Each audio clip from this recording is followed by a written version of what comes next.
Hey everybody, it's Allie and welcome to our Y&R chat for Sunday, December 28th, 2014. It's our last Y&R chat for 2014. I hope everybody had a really happy holiday and that you're gearing up for a super fun New Year's. Don't party too hardy. Party responsibly.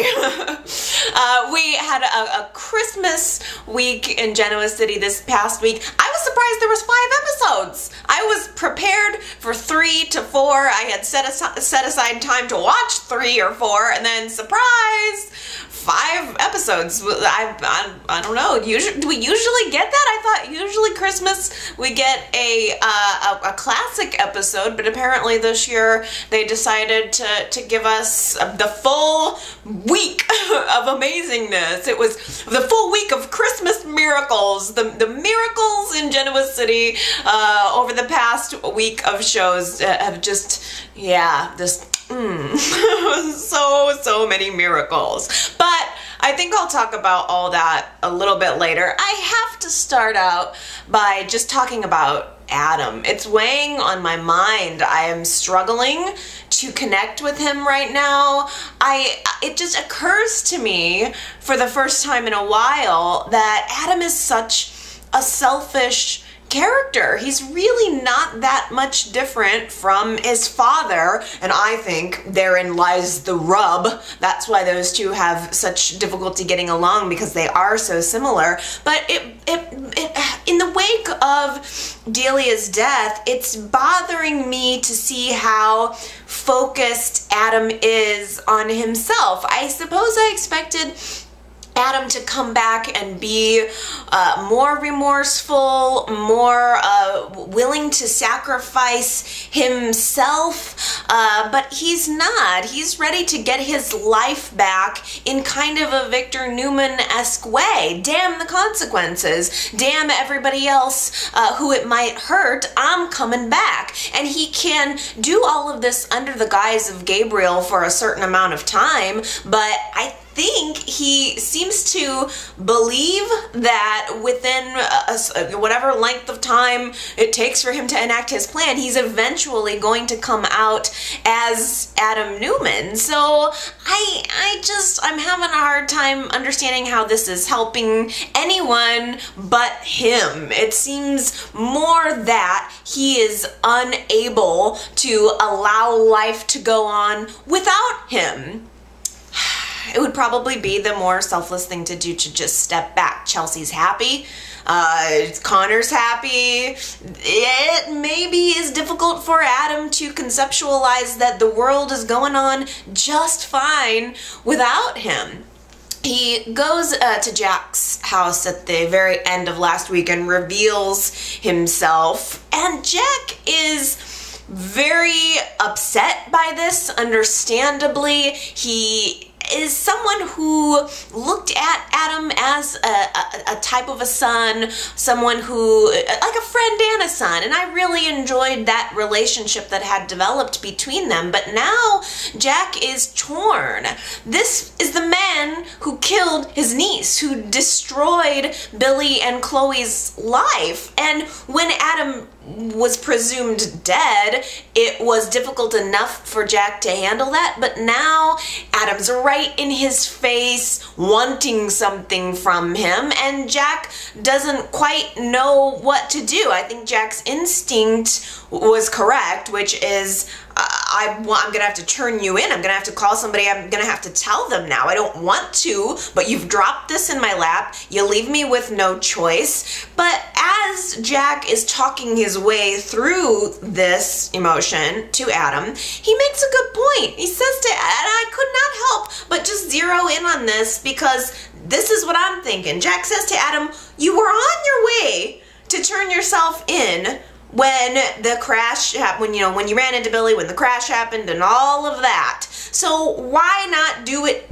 now? If you were intent on turning yourself in a year ago, why not do it now? And Adam comes back by saying, well, if I turn myself in, if I reveal that I'm alive, Billy's gonna murder me. No, he's not. He's not going to be able to murder you from prison. And goes on to say, well, you know how people don't take too kindly in prison to guys who are accused of murdering children. Well, you were willing to make that sacrifice before, so why not now? Whatever was going to happen to you inside prison would have happened to you a year ago when you were intent on turning yourself in. What is it now that's changed? It's just that he wants his life back. Adam wants what he wants, and he has gone through the motions of going along with Sage's plan to get what he wants, and now he's sick of it, and he's ready to go back and reclaim his life. And there's just something that's so frustratingly borderline evil and selfish about it that I can't connect with right now. I'm not seeing that human piece that I'm looking for Adam. It's all about him. And there's, even though Adam went to the grave site, or to Delia's memorial site this week, and I just wasn't buying it. I don't know why. It wasn't ringing true with me.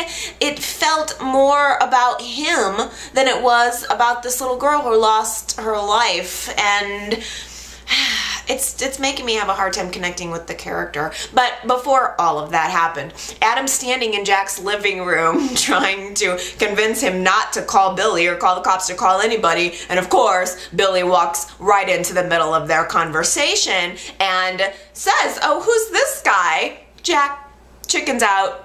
Naturally doesn't say, "Oh, it's Adam. It's, hey, you know that guy who killed your daughter, who you thought was dead? This is him. Get a load of that." Rather than sort of being on Billy's side, Jack chickened out. I don't know. I was mad at him for that too. I guess at the end of the day, Jack let Adam slip away and had a heart-to-heart conversation with Billy that kind of revealed Jack's intentions as, well, why spoil Billy's newfound happiness? He's happy with Chelsea. He's got a new baby. He's got a new family. His life is finally getting back on track. Why bring the anger and the hatred back into his life by telling him that Adam is still alive? So I get how Jack is feeling, but have you learned nothing from the whole Phyllis Kelly thing? It's better to tell the truth. Eventually it's gonna come out that Adam's still alive, and eventually it's gonna come out that you knew about it, and Billy's gonna be furious at you. Everyone's gonna be furious at you. He's just learned nothing. The only thing Jack did in retaliation was he goes over to his desk drawer, opens it up, and wipes the dust off of Connor's custody papers. Before Adam died, he had custody papers drawn up to try to give Jack, I guess, equal custody of Connor, hoping that Jack would have it so that Victor wouldn't, asking Jack in effect to just watch after Connor and make sure Victor can't have an influence on Connor's life the way he had a negative influence on Adam's. So Jack's like dusting off these custody papers. I don't know what he's planning on doing with that. It was a while ago, right? It was well before Adam died, I think. And Jack still has it right in the top drawer of his desk. What are you planning on doing with that? And I don't know what he's planning on doing with that. Does anybody have any theories about how that's going to play into the storyline? I don't see Jack going for custody of Connor. I can't imagine. I don't know if that was just sort of a nod, like YNR throwing that back into the mix, like, and oh yeah, don't forget the relationship that Jack and Adam had. Don't forget the bond that they had. Don't forget how Jack can see that Victor has had a negative influence on Adam and doesn't want that to happen to Connor, and therefore gives Jack sympathy toward Adam. Or if Jack is actually going to pursue it. I just can't see that happening. I don't know. You guys will have to let me know how you think that's going to pan out. He never said anything about it for the rest of the week. kind of things went on, and Adam showed back up at Jack's house later in the week, and he had decided, sorry, no, I can't help you, I can't forgive you, and I'm glad that you're alive. But he said a line that also kind of struck me. It was something to the effect of, you're expecting to just get your life back, but you haven't earned happily ever after. You haven't earned that. And I thought that was very true. Adam is so fervent about getting his happiness, getting what's coming to him, but he hasn't really earned it. He hasn't really paid, has he? Or we haven't seen him pay. He's been gone from the canvas for a year, and that may very well be a gap in the writing. I don't know, but I connected with Jack saying that, and ultimately Jack says, I'm sorry, I can't help you. So Adam goes on to try to convince him. Adam gives him the guilt trip about all the ways that he's helped him out. Oh, well, I helped you out with the whole dead hooker thing. I did you a solid. You can't help me out with this now, I mean, come on. Friends help friends cover up crimes. That's how this sort of works. I don't know. I feel Jack being torn. I understand why. I was happy to see that Jack ultimately decided to call the cops. He goes for the phone and is going to turn Adam in, and Adam says, you know what? No, you're not calling the cops, because if you do, Billy, your precious brother Billy, is going to go to jail too. You want to know why? Because he shot me. Here I have the bullet to prove it, which really couldn't even be proven, right? You couldn't really prove that Billy shot Adam, could you? And would anybody really press charges? Would Paul really press charges against Billy? But Jack, sees it as a complete threat. Oh crap! If I turn in Adam, Adam's going to turn in Billy. How about them apples? Adam just one-upped me.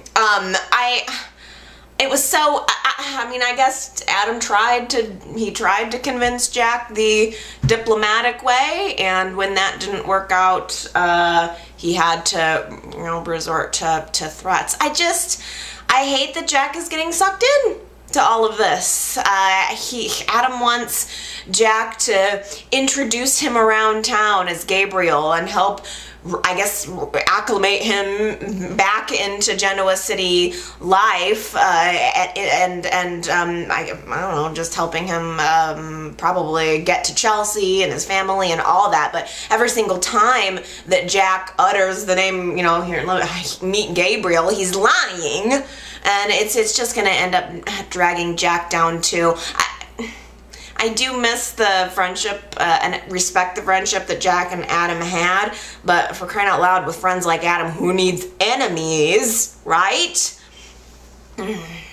So I don't know. I guess Jack's gonna cave and help Adam come back into his life. I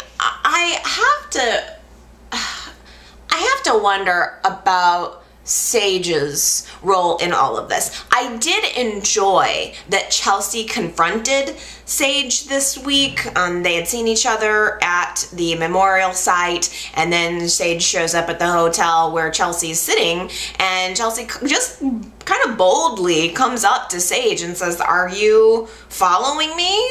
And Sage is very put off. I think she almost choked on her drink. But Chelsea says, "I can spot a con from a mile away, and my radar is going off big time with you." I mean, really pressed her. Didn't take no for an answer. And I was hoping, kind of in a way, that Chelsea would bust her out in a larger way. That didn't happen, but maybe eventually. Chelsea's con radar is up. I still have such a hard time buying her as a con, but the radar is up, so maybe that will help reveal the truth. I don't know. Maybe Adam's gonna slip up. I mean, Chelsea goes home after this thing with Sage, and Adam's in the condo. He's let himself into the condo. I don't know how he got into the building at all. I mean, he's a stranger. The doorman just let him in. I guess he must know all of the back entrances and all that. But why take the unnecessary risk? It seemed like he knew nobody was home. The baby wasn't there. What's the point? He goes in, he kind of smells Connor's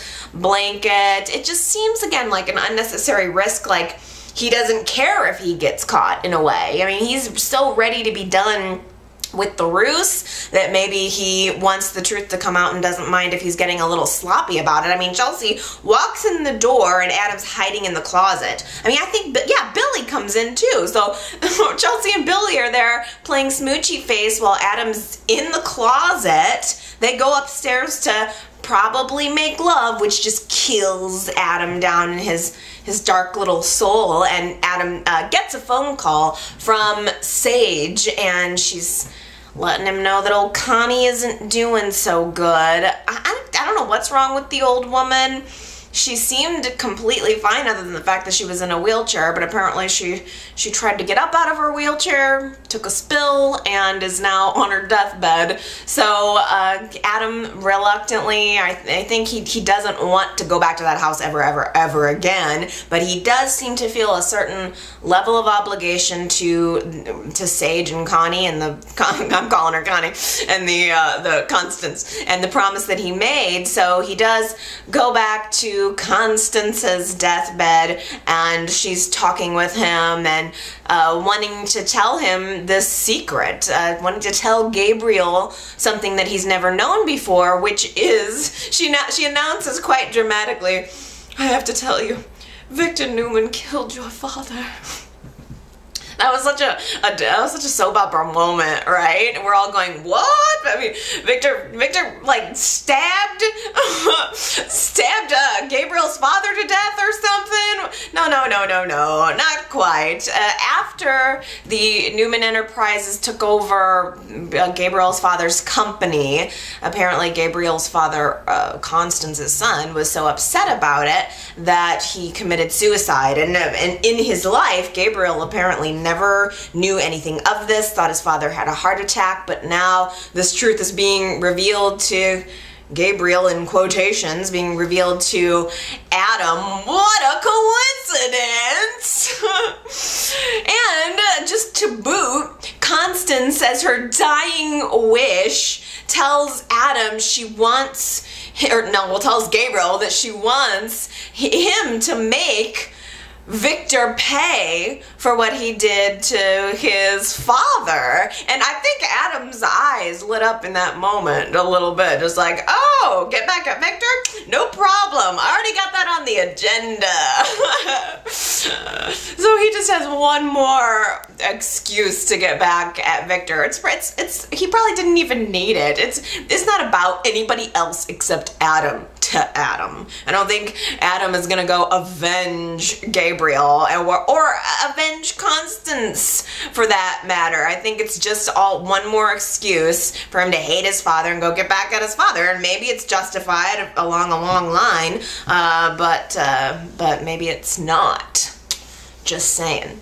So, as Constance is dying, Sage is in the background, kind of talking, and outside of the house, Sage has a conversation with Adam where she tells him about Constance's will. I guess they had to go to the attorney or something and make sure the will was in order, and apparently Gabriel is the one who stands to inherit the estate, which it sounds like should be nothing. If the company went under, I don't know how Constance has some great wealth, but I got the impression that it was something significant, that Sage got a piece of the fortune, but only a small piece, and the majority of it has gone to Gabriel. I mean, you gotta kind of follow the money a little bit. I wonder if that's going to come into play at all. It's such a big it's such a big mystery all up in the air right now, and I'm wondering, I don't know. A little bit later in the week, Sage runs into Nick in the park. And she's clearly very upset about the fact that Constance is dying, and Nick talks her into revealing a little bit more about herself, and Sage did reveal that Constance took her in after her own parents were killed, and that she felt very affectionate towards Constance, really looked at her as a mother figure, but at the same time felt that she wasn't really on the inside, that she could only get so far. She wanted Constance to be like a mother, but she wasn't family. She wasn't really blood. So there was a break there. So I am left with this question in my mind of how nice, how pure is Sage really? Is there any chance that she is doing everything she's doing because she wants to get a piece of that money? Is there any chance that is there any chance that Gabriel is still alive and that Sage is in cohort with him to somehow get the money and I don't know, frame Adam in the process? I mean, did Gabriel want to fake his own death? I'm not sure at all. I mean, anything could happen at this point, but the thing that's really kind of weighing on me right now is that I can't really peg Sage. She seems to be a good person. Everything we've seen from her is that she cares about Constance, and she's got, you know, love eyes for Nick, and she's cute with Nick, and that she's always trying to be the stand-up person when it comes to Adam. Yet, I can't help wondering if that's a little bit of a red herring. So I'm gonna ask that question of you guys. What is your assessment of Sage so far? Do you think that she is a good person, or is she a con woman? Faith is missing. She's out in the Wisconsin winter. She could be anywhere. She rode her little bike up to the main road of the ranch, and who knows, she could have got picked up by a hitchhiker. She could have got hit on the side of the road. I mean, we all know what happened to Delia, right?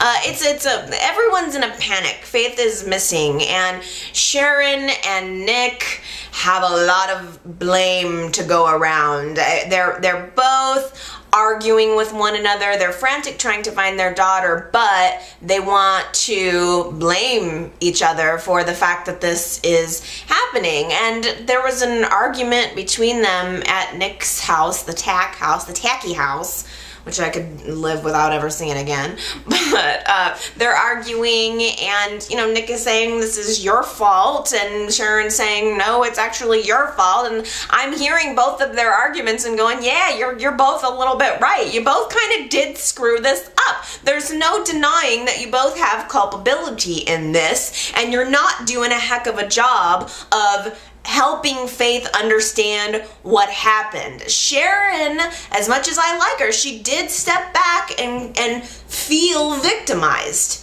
by Nick, which I think caused Faith to feel victimized by Nick. All of the negativity for why this marriage and relationship didn't work out has ended up falling on Nick. And to Nick's credit, he never did say, oh yeah, Faith, well, you want to know why your mom and I aren't married? It's because look what she did to your precious sister Summer. I mean, Nick never, ever tried to make Faith feel negative toward Sharon, and I can see, even as a Sharon fan, how the way she has handled it maybe could look like a little bit of an emotional manipulation, even if it's in a passive way.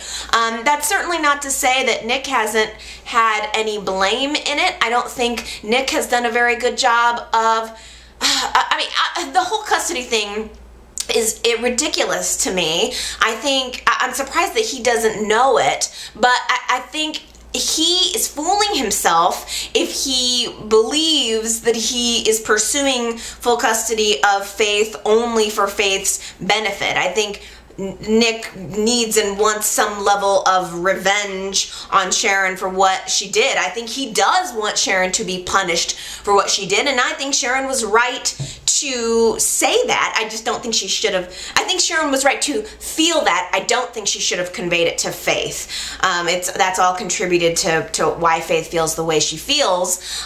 So Faith is out there. They don't know where she is for a whole episode.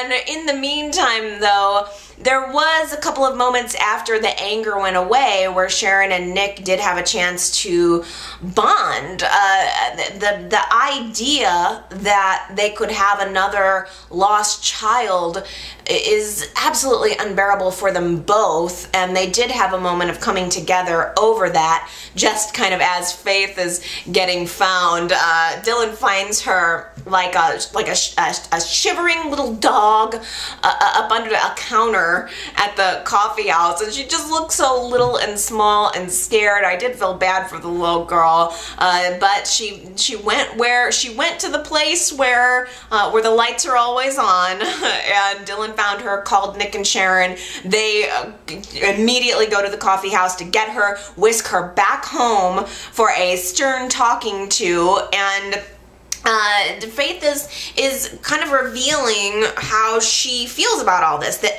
Daddy is hurting us. And Sharon hasn't done a good job, I don't think, of, I'm just turning the tables a little bit this week, because I've been all on Nick, and I do think this is fair. I don't think that Sharon has done a real good job of helping Faith accept the reality that the marriage is not going to happen, because Sharon doesn't accept the reality. So there's sort of this limbo that's been created, and Faith is completely picking up on that. But if your daughter is saying, Daddy's hurting us, you need to be a mother, you need to be a leader, you need to step up. Nick is never going to stop being Faith's father, no matter if he marries you or not. So you need to help her understand and help foster that relationship between her and her father, even though you're mad at him about the custody thing. And I'm not saying it's easy, but it's the right thing to do. And I just think they've both totally contributed to this whole situation. I hope it's going to be over soon. Little Faith ran away and came back a completely different person. The original, or not original, but the previous actress is now back playing the little role. So, maybe it's going to be a fresh start. I mean, Nick and Sharon did end up putting their differences aside on Christmas to try to give Faith the holiday that she needed, which that was the right thing to do. The wrong thing to do is blame and isolate. And the right thing to do is to bond and come together for the child. If Nick, Sharon, you're both so worried about Faith, that's what you need to do. You need to come together and be parents to her, not enemies, on the opposite side of a battle that she's stuck in the middle of, right? So apparently, the judge in this custody hearing has decided not to hear the case. She's instead sending it to mediation, which I don't know entirely what that means. I guess maybe it's the judge saying, look, I'm not going to get in the middle of y'all's mess, so I'm mandating that you get into a room together and you talk it out, you work it out. And I guess maybe if they're not able to, after a certain amount of time, maybe they go back to court. I'm not sure. I only know that I want it to be over, just as much as Faith. Can I run away from this storyline? The Crimson Lights Christmas Miracle was enjoyable. In fact, the whole Christmas episode was enjoyable. It was framed by that beautiful little magic snow globe that Faith received as a gift.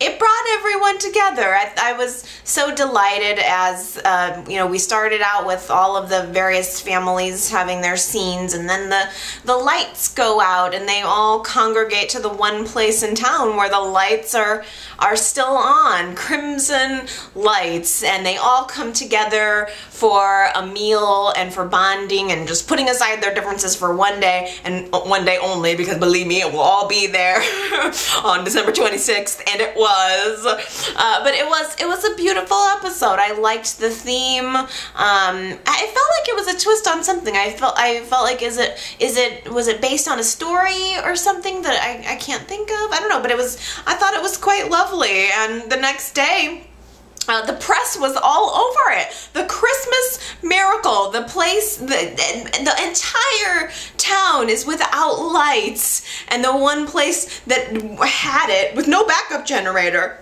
was Crimson Lights. So the next day, as an effort to save Crimson Lights, Dylan has t-shirts printed up, and it's the Crimson Lights logo, and it says, "Where the lights are always on for you." I love it. Where can I get one of those shirts? Please tell me Y&R is selling them, because I'll wear it. I'm serious. That would be such a pleasure. I thought it was cute. Big freaking surprise. It's revealed this week that Victor is behind the warehouse development project. In a retrospect, it's so predictable. I'm just annoyed that it couldn't have been more creative. I just don't, I love, you know, my Victor, but at the same time, shoot, Y&R, why can't you give somebody else a chance to shine? I wanted it to be Neil, or I even thought, oh, is there any way that maybe Chelsea owns it because Adam used to own it? I mean, there was the scene between Chelsea and Avery talking about Adam's assets and yada yada, and I thought, oh, is there any chance there's that, or, you know, is there gonna be a twist? No, it's always Victor. Remind me of that in the future, to stop looking for creativity when it comes to something like that. It's Victor, and it's gonna be such a pain in the butt for, every time Victor gets to have a moment where he's a little bit human, something comes along right after to destroy it. There should be a major flashing neon road sign on this storyline that says more problems for Nikki and Victor ahead. I mean, because Victor's intent on selling this building that means so much to Dylan, and does he need the money? At the end of the day, yes, he got hit pretty hard financially with all the other scandals that have happened, but Victor Newman does not need that money. Oh boy, save your relationship. Do it for Nikki. Sell everything but that building, for crying out loud.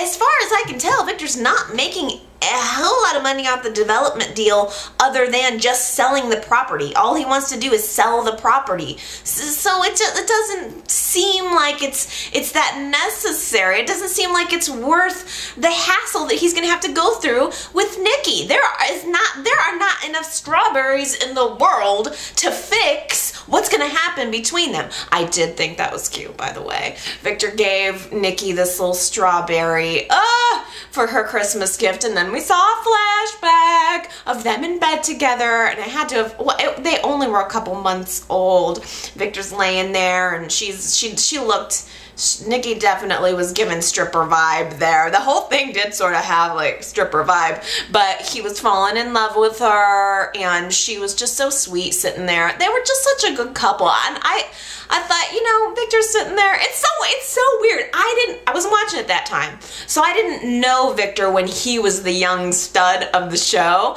I thought he was very sexy there with, you know, just he's got the, in that manly man sort of way. I mean, Victor back in the day kind of represented the real man, the man's man. Like he should have been riding a horse through the desert with a cowboy hat on or something, but he's also got that accent, so I don't know how that works. But he kind of had like a, you know, I mean, was Dallas popular at the time? It kind of, I don't know, it sort of had that vibe about it too, and I appreciated that flashback of Victor thinking about how he used to be versus what he is now, which is grumpy old man. It's gonna be really, really, really bad for him and Nikki. I was hoping that maybe they would have a brief interlude from the trauma in their relationship, but no, of course not. So, yes, Victor totally behind the development deal. He's working with Joe. I enjoyed Joe. I enjoy his new beard. I like it a lot better, in fact. Keep the beard, please. Victor and Joe had this moment at the athletic club where they're kind of back to back pretending like they're doing separate things, but Victor's asking, how's the deal going? And Joe is telling him it's going as planned, and then they walk away and it's just very swift and suave, and then Joe shows up at the ranch, so it's just totally not a secret anymore. Victor's got shady dudes visiting him at the ranch left and right. He better hope Nikki doesn't just come in with some shopping bags and see, which is probably gonna happen one of these days. But I thought, I'm sure Nikki's going to end up observing one of these meetings between he and Joe. A phone call could completely have sufficed. Joe makes the mistake of questioning Victor about, you know, like, what's this going to mean for your relationship if this deal goes through? And Victor, I loved it. He told him, you know, you just keep your mouth shut. Sell my property and everything will be cool. Did you notice that Victor said that just everything will be cool? You do your job and everything will be cool. Again, it's weird to hear that sort of phrase coming out of Victor's mouth, but he's got a lot of good phrases. Like at the end of it, he says, keep your mouth shut, sell my property and everything will be cool. Now you have a good day. Go back and watch it because it's just so funny to me that that's where he clips it. You have a good day. That's how you know that it's time to get the heck out of Victor's face. Have a good day. You have a good day is the unofficial official signal that it's time for you to go. Leave Victor's presence immediately. Ashley is totally on to Victor and I love it. I'm so happy. I love having Ashley in the mix. I like how she's being smart and just as savvy. I like that Ashley can go to bat with the big boys and hold her own. So it's working for me right now. Victor has had Tobias on the inside of Ashley's lab taking photos of all the formulas. Tobias sends it back to Victor and Victor has it analyzed only to find out that the formula he has is some sort of, I guess, formula for tequila, or there's an element in it that's derived, or the agave fruit is what they use to make tequila. Which is Victor's favorite drink, which by the way, Weiner made sure to have mentioned in an earlier episode. I think Kane ordered Victor a tequila, so we had to make sure to throw that out there so we all know. It was a nice little twist. Ashley was on to Tobias and she not only gave him bogus information but threw a little Easter egg out there so that Victor would know that she knows. So it's kind of like this it's like an unspoken thing now. Ashley knows that Victor knows and Victor knows that Ashley knows, and who's gonna make the next move. Victor tells Tobias to just keep in place. He treated him like total crap. He said, yeah, you just pretend to be an idiot, okay? Just stay in the lab. You just pretend to be an idiot. I want Ashley to feel like she's in control. So it's I don't know. It's who's gonna one-up one another. I don't know, but I love it. It's totally working for me. I just love having Ashley in this mix. And okay, I lost my mind when Ashley walks into the athletic club and Joe Clark is sitting there and they have this moment where they look at each other and Joe's kind of being a little flirty, and then Ashley says, Joe Clark, you haven't changed at all. The universal sign that they've known each other, and in fact it was sort of implied that they had a little bit of a relationship in the past.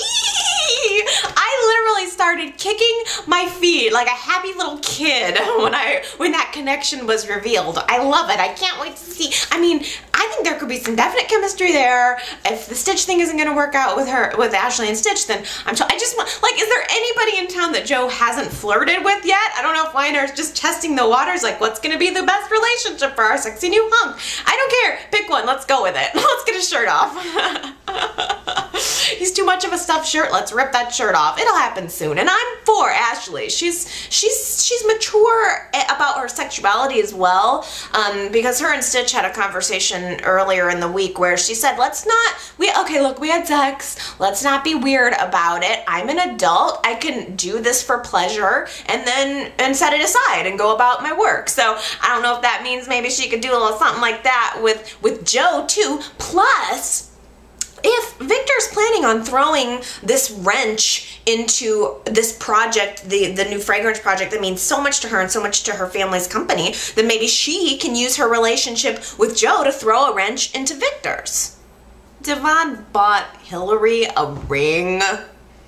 It is disgusting. It really is. I mean, of course it's no worse than sleeping with her, than carrying on and having an affair with your father's wife. But for some reason, the ring was just the cherry on top of the cake for me. I'm so sick of this sneaking around. It doesn't feel good, you know?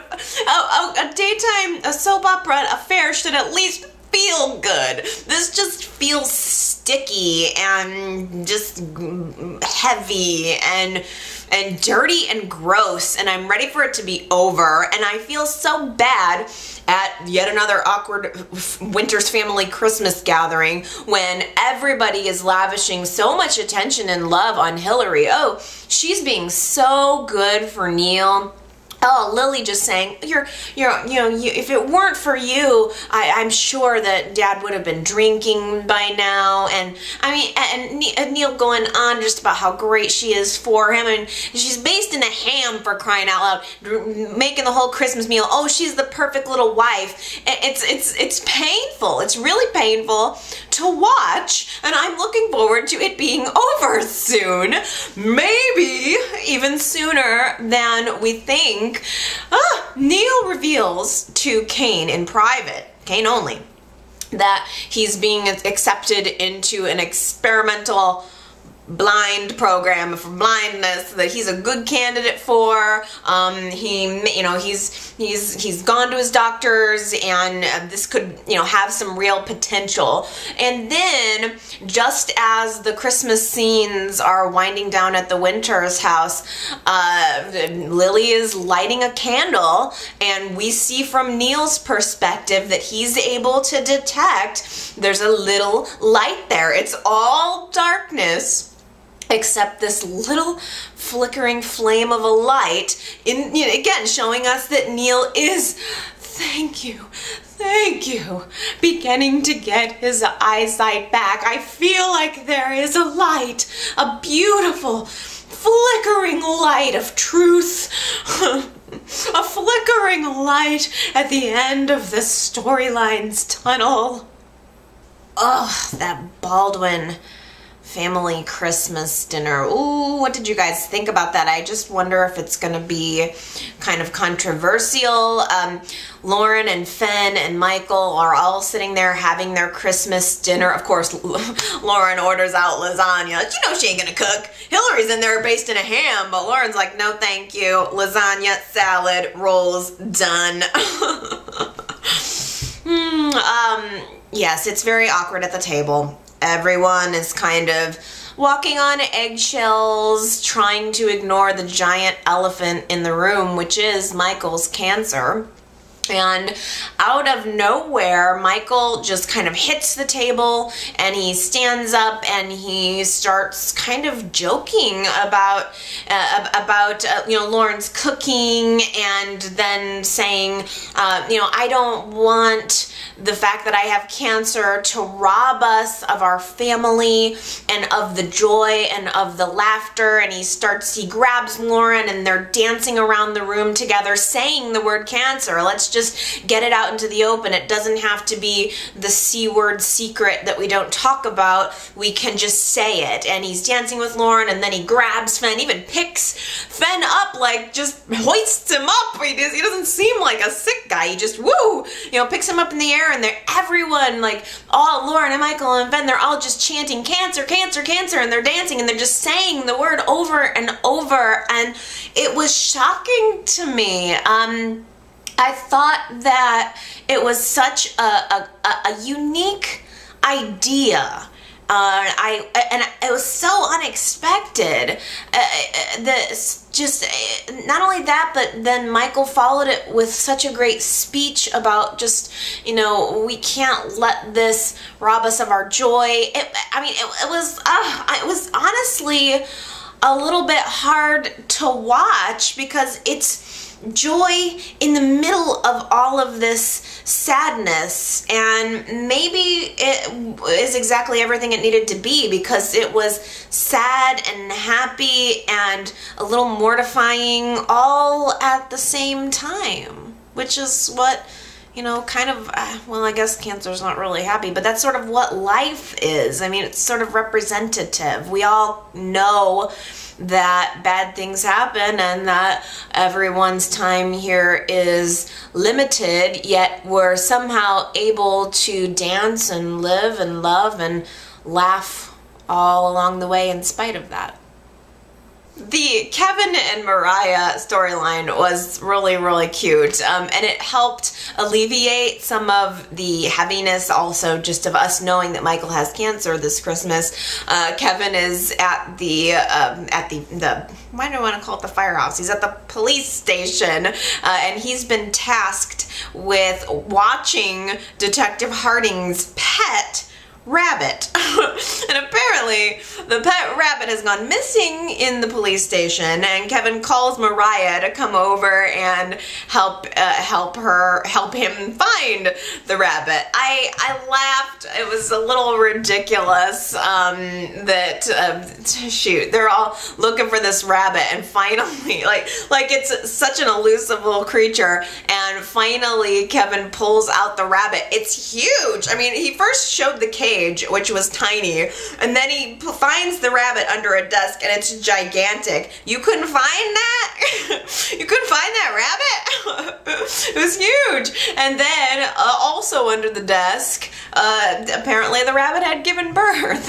I know, it was kind of cute and nice, and I enjoyed seeing the bunny on screen because, as many of you know, I had a 15-year-old pet rabbit that I lost this year, and so it was kind of nice to see the rabbit on screen and to think about my bunny. I wonder, maybe Y&R put that in there just for me, an Easter egg just for Allie, so that I could have a little bit of bunny in my holiday. It was very, very cute, and it was a good way to bring Mariah and Kevin together, although I will say that rabbit looked a little sedated. My bunny would have been like zip zam zooming all, even at 15 years old, she would have been zip zam zooming all over the place, and she would not have had me holding her like that either. She was like, let me down, I'm independent. That bunny was just like, I'm dealing with this. It was a nice little bit of levity, I think. And with that in mind, let's read some of your comments from the past week. Just a couple. I really am noticing that people seem to be divided on the Michael cancer storyline. It is very heavy. It's a little heavy for daytime, in my opinion. Anna had called into my voicemail and mentioned that she lost her dad from cancer, or to cancer, and that when she thinks of cancer, it naturally creates an association of death, which is heavy, too heavy. And it's like when you're watching your stories, you kind of just want to get away from reality a little bit. And not that Y&R should never do a medical storyline, but it is a little bit much, and they're certainly going into pretty deep detail about it, and it kind of seems like maybe they're going to continue along that path. But I really appreciated that Anna opened up to me about that. And I also feel similarly, because both of my parents are still living, but several of my family members have died of cancer. And so I have that association too. I think cancer, I think horrible death. I've never known anyone who survived cancer. But then I got a Facebook message from Bobby who said, I really enjoyed the Baldwin lasagna dinner scene. The dancing, the singing, and the laughing was perfect. My dad just finished up 45 weeks of chemo 2 months ago and is in full remission. That's so wonderful. Bobby goes on to say that he's still recovering. Michael has been a favorite male character of mine. I didn't like Lauren throughout the 80s, but the adult Lauren is awesome. I'm glad that they're giving Christian LeBlanc the chance to shine in such an important way. I hope they let him live. So, yes, it seems like there are mixed reactions to that. Maybe that's what Y&R is going for. It kind of makes me think a little bit about a voicemail that I got very early in the week from Gary, just sort of in a theoretical way, talking about how we put our own experiences onto the show. Like, the writers are just writing scripts, and I think a lot of the times we read a lot into the show and put our own experiences and maybe even negative and positive onto whatever the scene is. The fact is, they are probably writing scripts quickly. The show is produced for 5 days a week. That's a lot of material. I get the feeling that they hustle hard around Y&R. I mean, it's a passive thing that we watch it, but I mean, they got to be in production constantly. And I imagine that they are kind of churning out scripts, looking for things that they can do that will be different and that will cause people to talk. And maybe that is what the Michael Cancer storyline is supposed to be. Maybe they're just throwing something out there and it's up to us to analyze it and talk about it. I've always said I have felt like Y&R is kind of a blank slate. We're putting our own personalities onto it, and maybe that's a little bit what's happening here. Maybe they're just there to start the conversation for us, for our Y&R chats. Now, January had left me a message on YouTube about Adam. I was kind of in this very Y&R chat and in the past week kind of talking about what's the Gabriel factor here, and January says, yes, I think Gabriel did it. Did you notice that Sage called someone on the phone and left a voicemail for Gabriel at the crash site? Then later at the club, Sage left a message for Adam. Was she actually calling Gabriel? Is he actually alive? I did notice that too, January, that it does seem like that she did refer to him Adam once and Gabriel in another, and I'm starting to question that as well. I'm wondering if there's any chance Gabriel is alive, or if he could possibly be the one who killed Delia. Angela on Facebook says, I listened to your podcast from Sunday about how you felt like Adam was cold and had no remorse. As much as I like Justin Hartley, I don't think he's doing a good job of portraying how tortured Adam was about Delia's death. I think that's a very fair point, Angela.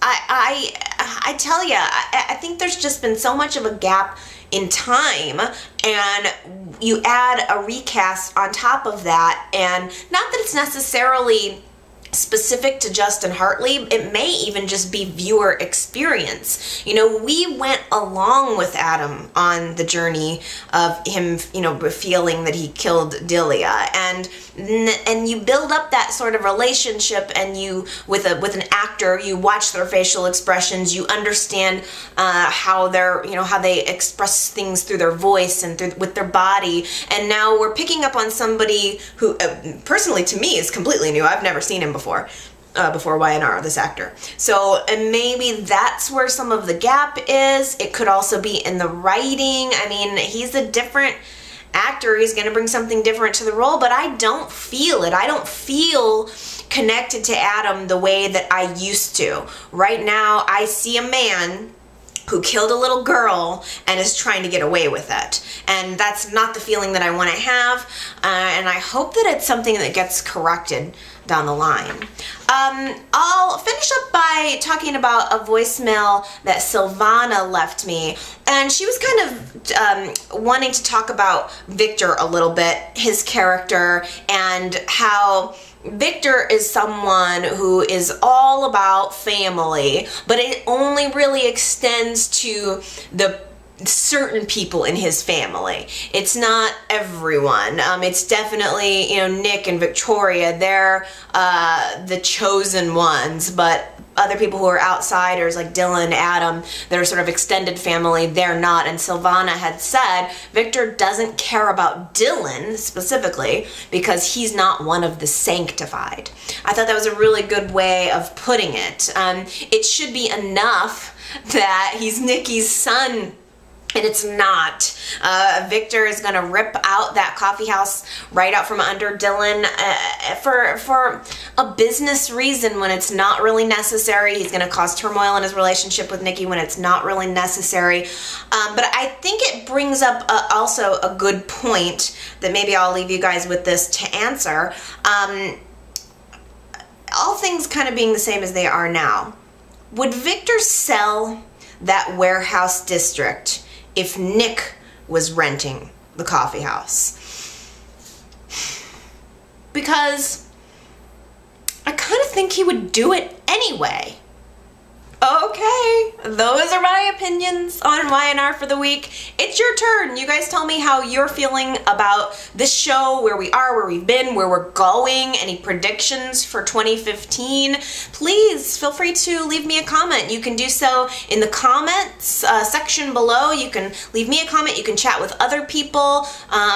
Please feel free. Get it going. Get your feelings out there. I love reading, and maybe I'll read your comment on the next Y&R chat. You can also go to my website at yrchat.com. You can leave comments there. You can find me on Facebook and Twitter and all of that good stuff. There's a million ways to find me if you want to. But you know I will be back here next Sunday, same time, same place, and we'll chat again about our favorite show.